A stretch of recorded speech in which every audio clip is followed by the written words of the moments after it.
Bonjour Guy-Pierre Coulot, vous êtes directeur de la Comédie de l'Est, centre dramatique régional d'Alsace à Colmar depuis 2008 et depuis 2013, centre dramatique national.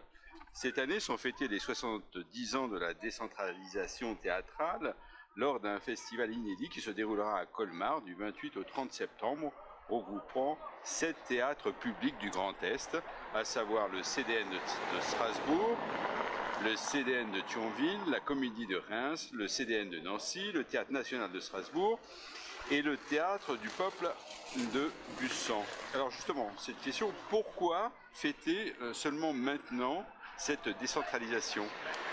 D'abord parce que c'est un contron, c'est 70 ans. Il se trouve que depuis 1947, à Colmar, on a installé le premier centre dramatique national, sous l'impulsion de Jeanne Laurent, avec un directeur qui était André Clavé. Et j'ai voulu célébrer cette mémoire-là parce qu'aujourd'hui, 70 ans après, on a maintenant un maillage territorial conséquent avec près de 38 centres dramatiques nationaux à travers tout le territoire jusqu'à l'île de la Réunion.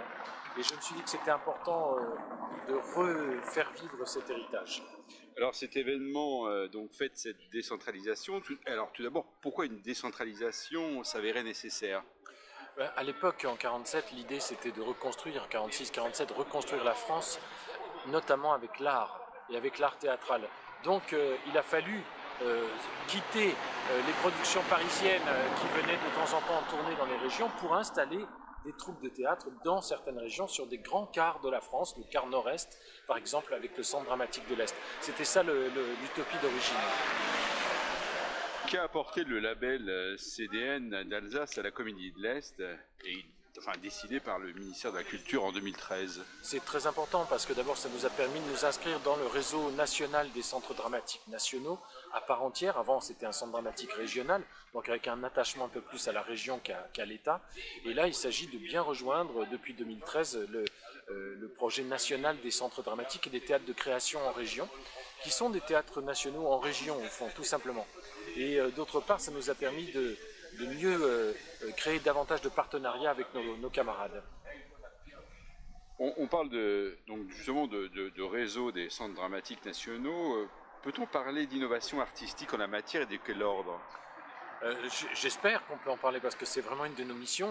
Notre mission principale, c'est la création théâtrale à la destination des plus larges publics. Alors on est toujours dans un terme de l'innovation, de la recherche, et on passe beaucoup de temps et on consacre beaucoup de nos moyens. Au partage de notre outil, de nos moyens, avec d'autres artistes. Donc on est vraiment dans l'idée de sans arrêt renouveler les esthétiques et de faire découvrir au public, au plus large public une fois de plus, ce qui se fait aujourd'hui en termes d'écriture scénique contemporaine.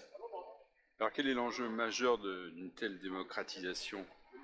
C'est de permettre à tout le monde d'accéder au théâtre et de permettre à ceux qui sont le plus empêchés, le plus éloignés du théâtre d'y venir quand même, et peut-être parfois qu'on aille les convaincre chez eux, parce que ça nous arrive nous aussi de jouer dans des villages, de faire des tournées dans la proximité de notre centre dramatique à 50 ou 60 km à la ronde.